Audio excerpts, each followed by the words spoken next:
Hey guys, sorry I'll be off this week. Isolated because my wife has COVID. I know, very rude of her.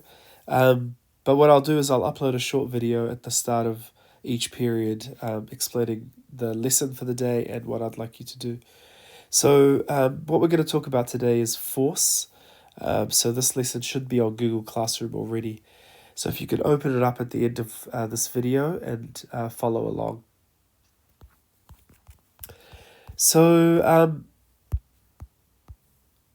what I'd like you to do to start off with is complete the starter activity by working out what the total distance traveled by this boat is in the speed time graph. Prove that it's 1,650. And just in case you've forgotten, the way you work that out is the area underneath the line. So, force. What is force? Force is essentially a push or a pull, and it allows you to change an object's direction or an object's speed. So, how do we measure force? Force is measured in the units called newtons, and the abbreviation is N. So, take an airplane, for example. An airplane has a force pushing it to go forward. This force is called thrust. In the example of an airplane, thrust is caused by the engines. The engines allow the airplane to go forward. But the airplane also has a force pulling it back. This force is called drag. And in this case, the drag is caused by the air resistance that the plane has to face. So these two forces are competing.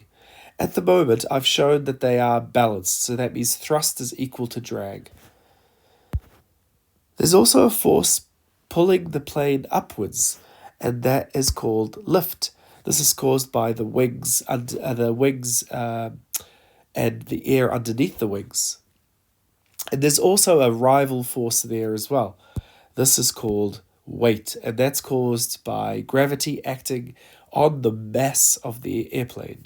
These two are competing as well. At the moment, I've shown that they are balanced, which means they're equal in size. They have the same number of newtons acting on them. So all these forces are balanced. Thrust and drag are balanced. Lift and weight are balanced. If I have balanced forces, where the forward and backwards forces are equal and the up and down forces are equal, then this object is traveling at a constant speed.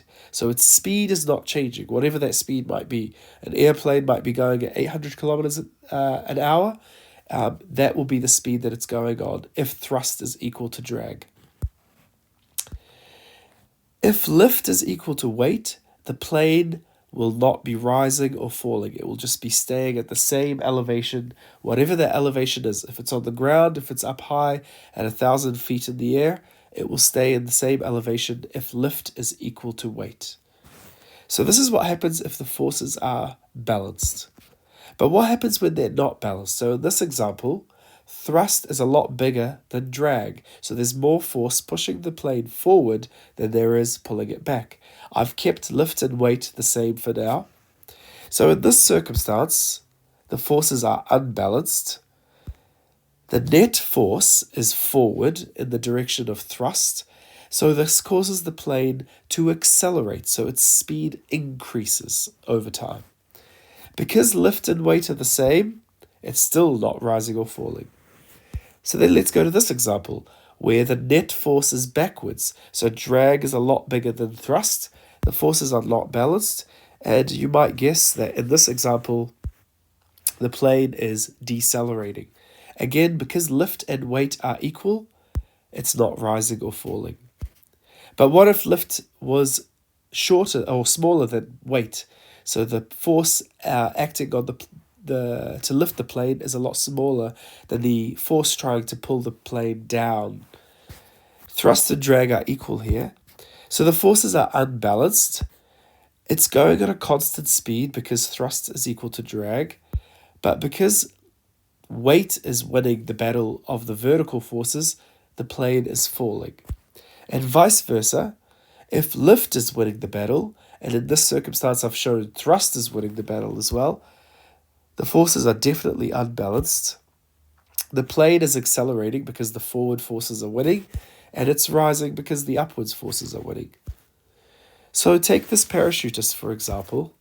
He's got an upwards force, lift, and a downwards force, weight, and I've given them exact newtons this time.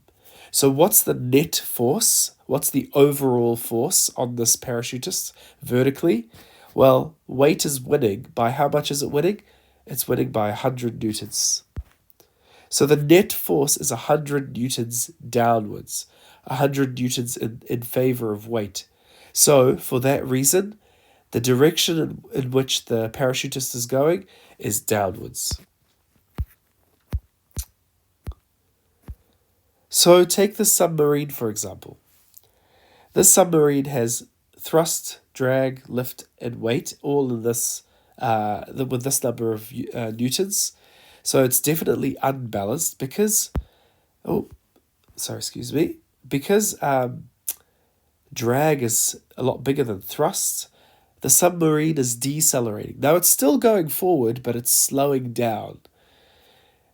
Because weight is bigger than lift, the submarine is descending. So the direction in which the submarine is going is forward, but it's decelerating and it's descending as well. So I want you to have a go.